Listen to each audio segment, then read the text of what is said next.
Olá pessoal, bom dia. Hoje é dia 28 de março e a gente está iniciando uma série de vídeos, sobre filosofia. E hoje então a gente vai falar sobre Sócrates. Na realidade, uma pergunta feita ao oráculo de Delfos marca o início da filosofia de Sócrates e define os rumos da filosofia ocidental. Por quê? Porque é a partir da resposta que Querofonte, o amigo dele, que vai até Delfos e pergunta, quem seria o homem mais sábio da Grécia, e houve a resposta de que seria Sócrates, de quem ele era discípulo, ele volta e vai lá ter com Sócrates, conta para ele o que ele tinha ouvido, e a partir desse momento ele então Sócrates passa a filosofar, certo? Esse templo de Delfos, ele foi construído em homenagem ao deus Apolo. E ele é construído sobre uma fenda, de onde emanava vapores, E esses vapores causavam transe numa sacerdotisa que ficava lá, respondendo e fazendo profecias. Também lá no templo existiam sacerdotes que interpretavam as mensagens dessa sacerdotisa, porque muitas vezes ela falava de forma extremamente enigmática, Na entrada desse templo estava escrito: conhece-te a ti mesmo. O Delfos também não era só conhecida pelo oráculo. Em Delfos aconteciam os jogos píticos, que eram os que precederam os Jogos Olímpicos. Então todo mundo lá das cidades gregas mandavam seus atletas para assim ter uma união, Era uma forma de unir todas as cidades. Muito bem. Quando Sócrates fica sabendo que a pitonisa tinha dito que a pessoa mais sábia da Grécia era ele, assim, a princípio não acreditou, também não entendeu aquilo ali. Mas, evidentemente, aquilo ficou na cabeça dele, Porque era o quê? Uma resposta do deus Apolo, Então Sócrates, ele relata essa história quando ele vai se defender, das acusações que o condenaram à morte, Quais eram essas acusações que o júri lá de Atenas estava fazendo? A primeira era que ele estava afirmando, que estava desrespeitando os deuses, da cidade. E aí Sócrates ali naquele momento se defende dizendo que foi Apolo que lhe condenou a filosofar, E que ele vivia apenas para cumprir o desejo desse Deus. A segunda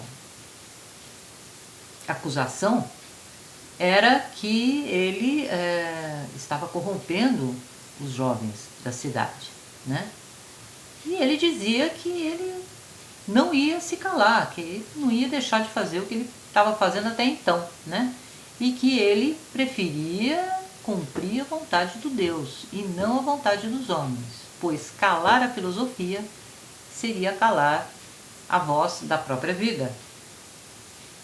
E aí então a terceira acusação era de que ele estava indo contra a democracia, porque ele estava formando maus cidadãos, Coisa que parece-me que até hoje a gente começa a ver esse tipo de coisa, tá certo? Muito bem. Então, Sócrates, nesse momento que ele fica sabendo disso, ele vai ter com as pessoas que ele considerava sábias, né? E que faziam parte ali da elite de Atenas. Então quem eram essas pessoas, né? Eram os poetas, eram os políticos e eram os artífices, né? Os artistas da época. E ele então foi lá perguntar, né? O que fazia com que aquelas pessoas fossem ou fizessem poemas tão incríveis, né? Ou que fizessem estátuas tão bonitas, e, enfim, e os políticos, né? O que os faziam ter tanto poder, né? Sobre as pessoas, da onde vinha toda aquela sabedoria. E aí, nesses diálogos, ele começa a perceber que essas pessoas começavam a entrar em contradições assim muito fortes, né? Por quê? Primeiro, porque eram absolutamente egóicas, né?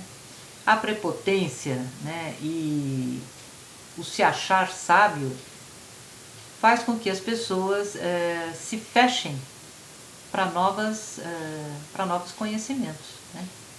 E aí Sócrates acaba percebendo o seguinte, que, bom, elas todas entravam em contradições, e por quê? Porque elas já se achavam sábias, né? E aí então ele diz, bom, eu sou a única pessoa aqui que parece que tenho certeza da minha própria ignorância, né?